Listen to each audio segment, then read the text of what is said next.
প্রত্যেকটা উপদেষ্টাকে বেশি কথা না বলে কাজে মনোযোগী হতে হবে। আমরা 47 বছর পার হয়েছে বিএনপি। এই বিএনপি অনেক ঘাত প্রতিঘাত পার হয়ে 47 বছরে আমরা পা দিয়েছি। গত 15 বছরে আমরা বিভিন্ন প্রতিকূলতার মাঝে আমাদের প্রতিষ্ঠা বার্ষিকী পালন করতে হয়েছে।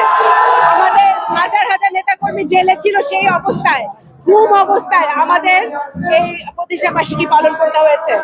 এই আজকের এই প্রতিষ্ঠা বার্ষিকীতে বিএনপির প্রত্যেকটা নেতাকর্মী তারা ঐক্যবদ্ধ আছে দেশনেত্রী বেগম খালেদা জিয়া এবং জনাব তারেক রহমানের নেতৃত্বে। এটা আজকে এই দিনে আমাদের সংকল্প এবং আগামী দিনে পথ চলায় আমরা একটি নতুন বাংলাদেশ গড়তে চাই। আমরা নতুন প্রজন্মের জন্য বাংলাদেশকে একটা নতুন বাংলাদেশ উপহার দিতে চাই। একটি স্বচ্ছ পার্লামেন্ট উপহার দিতে চাই।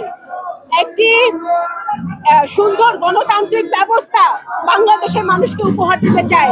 আমরা শিক্ষা, স্বাস্থ্য, বাসস্থান, খাদ্য, বিভিন্ন আইন শৃঙ্খলা, নারীদের জন্য, প্রান্তিক জনগোষ্ঠীর জন্য, ধর্ম বর্ণ নির্বিশেষে সকলের জন্য এমন একটি বাংলাদেশ করতে চাই যে প্রত্যয় আজকের দিনে আমরা নিচ্ছি, যে বাংলাদেশে মানুষ স্বাধীনভাবে কথা বলতে পারবে, সাংবাদিকদের স্বাধীনতা থাকবে, সংবাদপত্রের স্বাধীনতা থাকবে, রাজনৈতিক দল এবং মতের বিভেদ থাকলে তাকে তুলে নিয়ে গুম করা হবে না।